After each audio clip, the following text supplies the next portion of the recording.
And all the viewers, उम्मीद है कि आप सब खैरियत से होंगे। आज हम डिस्कस करने वाले हैं फिजिक्स क्लास एक्सआई के एमसीक्यूज, जिसमें आज हम सर्कुलर मोशन को डिस्कस करेंगे।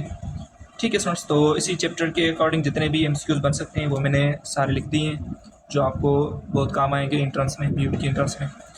ठीक है स्टूडेंट्स, तो अगर आपने मेरे पिछले वीडियोस नहीं देखे फिजिक्स, केमिस्ट्री या मैथमेटिक्स सेक्शंस के ऊपर, जिसमें मैंने काफ़ी सारे important chapters, important MCQs upload कर दिए हैं, एंड आल्सो मैंने पास पेपर्स भी अपलोड कर दिए हैं फिजिक्स के, केमिस्ट्री के या मैथमेटिक्स के, तो पहले जाकर वीडियोस देख लीजिएगा। ठीक है, और अगर आप इस चैनल पे न्यू हैं तो चैनल को लाजमी सब्सक्राइब कर दीजिएगा। ठीक है स्टूडेंट्स, और अपने फ्रेंड के साथ या अपनी अकेडमीज में इस चैनल को शेयर भी कर दीजिएगा, ताकि बाकी जो भी स्टूडेंट्स हैं उनको बेनिफिट मिल सके। तो स्टार्ट करते हैं आज के इस वीडियो लेक्चर को। इस सेक्शन में सर्कुलर मोशन के चैप्टर में आपका पहला जो क्वेश्चन है, which are the following is true about an object moving in uniform circular motion. तो अगर कोई भी ऑब्जेक्ट यूनिफॉर्म सर्कुलर मोशन में मूव कर रहा है तो कौन सी कंडीशन आपके पास ट्रू होगी? Its speed is constant, its velocity is constant, its acceleration is constant, या its kinetic energy is constant. ठीक है फ्रेंड्स, तो हमेशा बात याद करिएगा, जब भी ऑब्जेक्ट सर्कुलर मोशन में मूव करता है तो उसकी स्पीड हमेशा कांस्टेंट होती है। बाकी इसकी वेलोसिटी, जाहिर सी बात है, अगर वेलोसिटी कांस्टेंट होगी तो एक्सेलरेशन तो जीरो हो जाएगी। तो वेलोसिटी हमेशा चेंज होती है, तो वेलोसिटी के चेंज होने की वजह से एक्सेलरेशन भी प्रोड्यूस होती है, और वेलोसिटी के चेंज होने की वजह से काइनेटिक एनर्जी भी प्रोड्यूस होती है। तो हमेशा सर्कुलर मोशन में स्पीड क्या होती है, उस ऑब्जेक्ट की कांस्टेंट हो जाती है। ठीक है, तो इसका करेक्ट जो ऑप्शन है वो है ऑप्शन नंबर ए। तो नीचे मैंने नोट भी लिख दिया है, आप इजीली उसको पढ़ेंगे तो आपको समझ में भी आ जाएगा। सेकंड क्वेश्चन है, इन circular motion the centripetal force is directed. तो सर्कुलर मोशन में सेंट्रीपिटल फोर्स किसके डायरेक्टेड होता है? रेडियली आउटवर्ड होता है, टेंजेंशियली होता है, इन the direction of motion, motion के ही डायरेक्शन में होता है, या रेडियली इनवर्ड होता है? तो हमेशा बात याद रखिएगा, जब भी सर्कुलर मोशन होता है तो सर्कुलर मोशन में सेंट्रीपिटल फोर्स हमेशा रेडियली इनवर्ड होता है। ठीक है, तो सर्कुलर यानी सेंट्रीपिटल फोर्स का डायरेक्शन हमेशा इनवर्ड होता है, तो इसके लिए करेक्ट ऑप्शन जो है वो है ऑप्शन नंबर डी। ठीक है, तो नीचे मैंने एक्सप्लेनेशन भी लिख दी, आप उसे खुद भी पढ़ सकते हैं। थर्ड क्वेश्चन देखें, the centripetal force acting on object in uniform circular motion is provided by. ठीक है, तो अगर circular motion, uniform circular motion, अगर उसमें सेंट्रीपिटल फोर्स जो प्रोवाइड होता है वो किसकी वजह से होता है? ग्रेविटी की वजह से, फ्रिक्शन, टेंशन, स्ट्रिंग, या नन ऑफ द अबव। ठीक है, तो सेंट्रीपिटल फोर्स जो होता है यूनिफॉर्म सर्कुलर मोशन में, तो वो किसके थ्रू होता है, कौन प्रोवाइड करता है? तो आपके पास तीन ऑप्शन हैं, ग्रेविटी, फ्रिक्शन एंड टेंशन। तो इसका जो करेक्ट ऑप्शन है वो है नन ऑफ द अबव।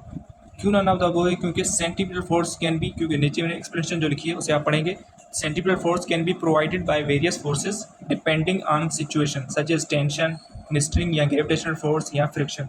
तो कभी कभी ऐसा होता है कि सेंट्रीपिटल फोर्स आपका टेंशन पर भी डिपेंड करता है, सेंट्रीपिटल फोर्स जो होता है वो ग्रेविटेशनल फोर्स पर भी कभी कभी हो जाता है, और कभी कभी फ्रिक्शन पर भी हो जाता है, और टेंशन एंड स्ट्रिंग पर भी होता है। तो इसके लिए जो करेक्ट ऑप्शन है वो है नन ऑफ द अबव, यानी सेंट्रीपिटल फोर्स इन तीनों पर हो सकता है, और डिफरेंट डिफरेंट कंडीशंस होती हैं, उन कंडीशन को देख के ही सेंट्रीपिटल फोर्स प्रोवाइड किया जाता है। ठीक है, तो इसका जो करेक्ट ऑप्शन है वो ऑप्शन नंबर डी होगा। उसके बाद फोर्थ क्वेश्चन है, which are the following statement is true about centripetal acceleration. तो सेंट्रीपिटल एक्सेलरेशन के अकॉर्डिंग कौन सी स्टेटमेंट ट्रू है? It points in the direction of motion. ये हमेशा डायरेक्शन ऑफ मोशन में ही सेम डायरेक्शन में होती है। इट पॉइंट्स रेडियली आउटवर्ड, इसकी डायरेक्शन हमेशा आउटवर्ड होगी। इट्स पॉइंट टेंजेंशियली, या ये 90 डिग्री पर होती है, टेंजेंशियल होती है, यानी यूँ सर्किल को अगर कोई भी चीज़ काट जाए तो उसे हम कहते हैं टेंजेंशियली, तो ये टेंजेंशियली होती है। या इट पॉइंट्स रेडियली इनवर्ड, या हमेशा ये इनवर्ड होती है। तो सेंट्रीपिटल एक्सेलरेशन और सेंट्रीपिटल फोर्स की डायरेक्शन हमेशा रेडियली इनवर्ड होती है। ठीक है, तो इसका जो करेक्ट ऑप्शन है वो ऑप्शन नंबर डी है, इट पॉइंट्स रेडियली इनवर्ड, ये हमेशा इनवर्ड ही होती है। उसके बाद है fifth question, the period of circular motion is. तो सर्कुलर मोशन का पीरियड हम किसे कहते हैं? The distance travelled in one complete circle, या बी ऑप्शन आपके पास the time taken to complete one revolution, C option है द एंगुलर वेलोसिटी को हम पीरियड कहते हैं, या कहते हैं द स्पीड ऑफ ऑब्जेक्ट। उसका जो करेक्ट ऑप्शन है वो है time taking to complete one revolution. तो जब भी ऑब्जेक्ट सर्कुलर मोशन परफॉर्म करता है तो उसे एक कंप्लीट रिवॉल्यूशन में कंप्लीट करने में जितना टाइम लगता है उसे हम कहते हैं पीरियड ऑफ सर्कुलर मोशन। तो उसका जो करेक्ट ऑप्शन है वो है ऑप्शन नंबर बी। उसके बाद सिक्स क्वेश्चन देखें, when what happens to the centripetal force required when the speed of an object in circular motion is doubled. अगर आप स्पीड या वेलोसिटी सेंट्रीपिटल यानी सर्कुलर मोशन में कोई भी ऑब्जेक्ट अगर मूव कर रहा है उसकी स्पीड अगर डबल हो गई तो सेंट्रीपिटल फोर्स क्या होगा? तो नीचे फार्मूला देखें, एफ सी का मतलब है सेंट्रीपिटल फोर्स है, तो इसका फार्मूला जो होता है M into V square, M mass, V velocity, और डिवाइड में आर यानी जो रेडियस होता है, तो M V square divide by R. अगर आप वेलोसिटी को डबल करेंगे ठीक है, तो जो आपका फोर्स होगा वो क्या होगा, अगर वेलोसिटी को डबल कर देंगे तो फोर्स क्या होगा, क्वार्टर पर डबल हो जाएगा, यानी 4 टाइम्स हो जाएगा जिसे हम कहते हैं। ठीक है, तो इसका जो करेक्ट ऑप्शन है वो है इट इज़ क्वार्टर पर, यानी यहाँ हम इसे कह सकते हैं 4 टाइम्स इंक्रीज हो जाएगा, क्योंकि वेलोसिटी अगर डबल होगी तो डबल का स्क्वायर 4 हो जाएगा, तो इसकी वजह से सेंट्रीफ्यूगल फोर्स 4 टाइम इंक्रीज हो जाएगा, तो इसका बी ऑप्शन करेक्ट है। एक्सप्लेनेशन आप पढ़ सकते हैं खुद। 7th क्वेश्चन है, if the radius of circular motion is half what happens to the centripetal acceleration. अगर रेडियस सर्कुलर मोशन का आप हाफ कर देंगे तो सेंट्रीपिटल एक्सेलरेशन क्या होगी। ठीक है स्टूडेंट्स, तो सेंट्रीपिटल एक्सेलरेशन का जो फार्मूला नीचे जो मैंने फार्मूला लिखा है ये लिखा है मैंने सेंट्रीपिटल फोर्स का। सेंट्रीपिटल एक्सेलरेशन का फार्मूला क्या होगा, सेम ही फार्मूला होता है लेकिन इसमें मास नहीं होता, यानी v² divide by r is the formula of centripetal acceleration, mv² divide by r is the formula of centripetal force. तो अगर देखें, अगर आप रेडियस को हाफ कर देंगे तो रेडियस के हाफ होने की वजह से आपकी सेंट्रीपिटल एक्सेलरेशन क्या हो जाती है, डबल हो जाती है। ठीक है, तो इसका जो करेक्ट ऑप्शन है ऑप्शन नंबर बी हो जाएगा, क्योंकि आर की जगह अगर आप 1/2 रखेंगे तो 2 ऊपर जाके मल्टीप्लाई हो जाएगा, तो इसकी वजह से इट इज़ डबल, यानी डबल हो जाएगी। उसके बाद 8th क्वेश्चन है, in which direction does the net force act on a object moving in a uniform circular motion. ठीक है, तो नेट जो डायरेक्शन है, नेट फोर्स की डायरेक्शन अगर कोई भी ऑब्जेक्ट यूनिफॉर्म सर्कुलर मोशन में तो वो क्या होगी, along the direction of motion, motion की डायरेक्शन में होगी, perpendicular to the direction of motion, opposite to the direction of motion, या at an angle to the direction of motion, या किसी भी एंगल पर होगी। तो हमेशा बात याद रखिएगा, जो नेट फोर्स है, अगर कोई भी ऑब्जेक्ट यूनिफॉर्म सर्कुलर मोशन में मूव कर रहा है तो नेट फोर्स की डायरेक्शन हमेशा परपेंडिकुलर होती है उसके मोशन के, जो भी ऑब्जेक्ट मूव करेगा उसके मोशन के अपोजिट नहीं परपेंडिकुलर डायरेक्शन में होती है हमेशा। तो उसका जो करेक्ट ऑप्शन है वो है option number B, perpendicular to the direction of motion. उसके बाद 9th क्वेश्चन देखें, what is the formula of centripetal acceleration. Centripetal acceleration का फॉर्मूला बताएं, तो v² divide by r A option है, बी ऑप्शन है v divide by r, C option है v² into r, या डी ऑप्शन है none of these. तो centripetal acceleration का फॉर्मूला है वो है v² डिवाइड बाय r।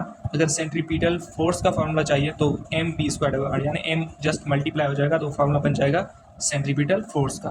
उसका correct option option number A हो जाएगा। 10th क्वेश्चन है, N object moving in a horizontal circle at constant speed is subject to centripetal force. What can you say about the tension in the string if the object speed is increased? अब देखें, अगर कोई भी object horizontal circle में move कर रहा है, ठीक है, तो जाहिर सी बात है अगर आप स्पीड को इंक्रीज करेंगे तो स्पीड की इंक्रीज होने की वजह से सेंट्रीपिटल फोर्स क्या होगा। मैंने ऊपर भी क्वेश्चन आपको समझाया कि सेंट्रीपिटल फोर्स हमेशा स्पीड के इंक्रीज होने की वजह से सेंट्रीपिटल फोर्स इंक्रीज हो जाता है, तो सेंट्रीपिटल फोर्स इंक्रीज हो जाएगा। अगर सेंट्रीपिटल फोर्स इंक्रीज हो गया तो टेंशन उस स्ट्रिंग में भी क्या होगी, वो भी बढ़ जाएगी। ठीक है, तो हमेशा जो यानी स्पीड के इंक्रीज होने की वजह से सेंट्रीपिटल फोर्स इंक्रीज होगा, सेंट्रीपिटल फोर्स के इंक्रीज होने की वजह से टेंशन इन स्ट्रिंग इंक्रीज होगी, तो इसका बी ऑप्शन करेक्ट है, टेंशन इंक्रीजेस। उसके बाद 11th क्वेश्चन है, what is the direction of velocity of an object moving in uniform circular motion at any given instant. ठीक है, तो अगर आप वेलोसिटी की डायरेक्शन किसी भी गिवन पॉइंट पर आप फाइंड करना चाहें, जब भी ऑब्जेक्ट यूनिफॉर्म सर्कुलर मोशन में मूव करेगा तो हमेशा वेलोसिटी की जो डायरेक्शन होती है वो हमेशा टेंजेंशियल टू द सर्किल होती है। ठीक है स्टूडेंट्स, तो इसका जो करेक्ट ऑप्शन है वो है टेंजेंशियल टू द सर्किल, यानी उस सर्किल को जस्ट ऐसा कह सकते हैं आप टच करके चली जाएगी। ठीक है, तो परपेंडिकुलर होती है हमेशा, हम इसे कह सकते हैं कि रेडियस के परपेंडिकुलर होती है, या हम कह सकते हैं सेंट्रीपिटल फोर्स या सेंट्रीपिटल एक्सेलरेशन के भी परपेंडिकुलर होती है। ठीक है, तो टेंजेंशियल वेलोसिटी जो है वो हमेशा radius, centripetal acceleration and centripetal force के परपेंडिकुलर होती है हमेशा। तो मैंने नीचे नोट भी लिख दिया है, आप पढ़ सकते हैं।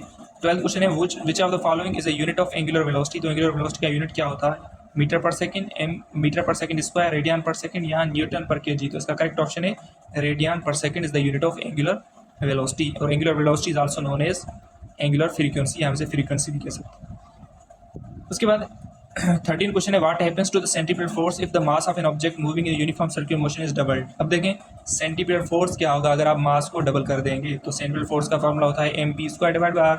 एम को आप डबल करेंगे तो जाहिर सी बात है फोर्स डायरेक्टली प्रोपोर्शनल है मास के, तो सेंट्रीपिटल फोर्स भी क्या हो जाएगा, डबल हो जाएगा। तो उसका करेक्ट ऑप्शन है option number C, it is doubled. उसके बाद 14 क्वेश्चन है, if the radius of circular motion is half what happens to the centripetal acceleration. अगर रेडियस को आप हाफ कर देंगे तो सेंट्रीपिटल एक्सेलरेशन क्या होगी। अब सेंट्रीपिटल एक्सेलरेशन का फॉर्मूला क्या है, v² डिवाइड बाय r। अगर r को आप हाफ कर देंगे, 1/2 रखेंगे r की जगह, तो 2 ऊपर जाके मल्टीप्लाई हो जाएगा, तो सेंट्रीपिटल एक्सेलरेशन डबल हो जाएगी। उसका अगेन बी ऑप्शन करेक्ट है, it is double. 15 question, the angular displacement of an object in circular motion is measured in. तो एंगुलर डिस्प्लेसमेंट को हम किससे मेजर करते हैं, डिग्रीज, रेडियंस, मीटर्स या किलोग्राम्स। उसका करेक्ट ऑप्शन है रेडियंस। उसके बाद है आपके पास 16 question, the frequency of circular motion. ठीक है, सर्कुलर मोशन में जो फ्रीक्वेंसी है उसकी आपको डेफिनेशन बतानी है। The number of revolution per unit time, time taken to complete one revolution, angular displacement per unit time, the radius of the circle.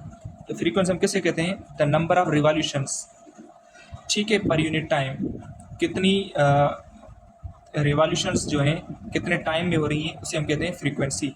उसका ए ऑप्शन जो है वो करेक्ट हो जाएगा, number of revolutions per unit time.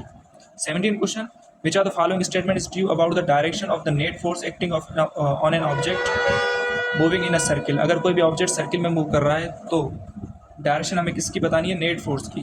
तो it is always points in the direction of motion, it always points radially outward, it always points radially inward, या it is always tangent to the circle. ठीक है students, तो हमेशा बात याद रखिएगा जब भी नेट फोर्स की बात होती है तो नेट फोर्स आपका अगर सेंटीमीटर फोर्स होगा तो सेंटीमीटर फोर्स आपका हमेशा रेडियली इनवर्ड होता है। तो इसका जो करेक्ट ऑप्शन है वो है option number D. It is option number D नहीं, option number C, it always points radially inward. क्यों नेट फोर्स? क्योंकि नेट फोर्स सेंटीमीटर फोर्स ही होता है। तो सेंटीमीटर फोर्स आपको पता है किस डायरेक्शन होता है? रेडियली इनवर्ड होता है। तो उसका सी ऑप्शन करेक्ट है। 18 क्वेश्चन, लास्ट क्वेश्चन है, the period of the circular motion is inversely proportional to the dash. ठीक है, तो पीरियड जो है सर्कुलर मोशन का वो किससे इनवर्सली प्रोपोर्शनल होता है? Speed of the object, radius of the circle, centimetre acceleration, या आप कह सकते हैं एंगुलर वेलोसिटी। ठीक है, तो इसका करेक्ट ऑप्शन जो है वो ऑप्शन नंबर बी हो जाएगा, the radius of the circle. Circle के रेडियस से हमेशा पीरियड जो है वो हमेशा इनवर्सली प्रोपोर्शनल होता है। ठीक है, जाहिर सी बात है अगर आप रेडियस को बढ़ा देंगे तो पीरियड क्या होगा? डिक्रीज हो जाएगा। अगर रेडियस को कम कर देंगे तो पीरियड इंक्रीज हो जाएगा। तो मेरे नीचे नोट भी लिख दिया है, the period of circular motion is inversely proportional to the radius of the circle. Circle के रेडियस के हमेशा इनवर्सली प्रोपोर्शनल होता है। तो ये कुछ इंपॉर्टेंट क्वेश्चंस थे, इंपॉर्टेंट एमसीक्यूज थे मेरा लिस्ट के हवाले से। सर्कुलर मोशन के जितने भी क्वेश्चंस बन सकते थे उसी में से काफ़ी क्वेश्चंस आते भी हैं पास पेपर्स में अगर आप देखेंगे। ठीक है स्टूडेंट्स, तो इनके यूनिट्स, ये जो फॉर्मूलाज हैं, इनकी अगर आप वैल्यूज चेंज कर दें तो आप यानी आपको न्यूमेरिकल्स अगर आ जाए तो आप उसे इजीली सॉल्व कर सकते हैं। ठीक है स्टूडेंट्स, तो अगर वीडियो अच्छी लगे तो वीडियो को लाइक कर दीजिएगा, वीडियो को शेयर कर दीजिएगा अपने फ्रेंड के साथ, और अगर आपने अभी तक चैनल को सब्सक्राइब नहीं किया तो चैनल को लाजमी सब्सक्राइब कर दीजिएगा, अपने फ्रेंड्स के साथ शेयर भी कर दीजिएगा। मिलते हैं नेक्स्ट वीडियो में, तब तक के लिए अल्लाह हाफिज़।